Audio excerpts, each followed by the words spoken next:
नाही, राहुल गांधींना बदनाम करण्याचा त्यांनी विडाच उचललेला आहे. अर्धवट गोष्टी ऐकतात आणि अर्धवटासारखे वागतात. एवढं राहुलजींना घाबरायची गरज नाहीये. पूर्ण वाक्य आपण ऐकलं पाहिजे आणि पूर्ण वाक्यामध्ये असं त्यांनी म्हटलेलं आहे की ज्या दिवशी समानता येईल त्या दिवशीचा विषय आपण करू, पण भाजपवाल्यांना समानता आणायची नाहीये.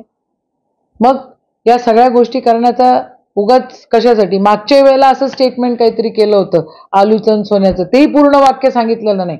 आजही पूर्ण वाक्य सांगत नाहीये. हे अशा गोष्टी करून चालत नाही. तुम्ही या देशातले आहे, राहुलजी पण या देशातले आहेत. राहुलजी एका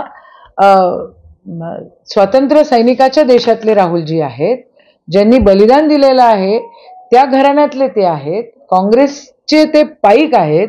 तुम्ही लोक फक्त बदनामीसाठी काही कराल तर कोणी खपवून घेणार नाही. देशातल्या सगळ्या लोकांना माहिती आहे काय झालेलं आहे आणि काय बोलतायत. म्हणून देश काही भरकटला जाणार नाहीये. तुमची ही नौटंकी बंद करा भाजपवाल्यांना.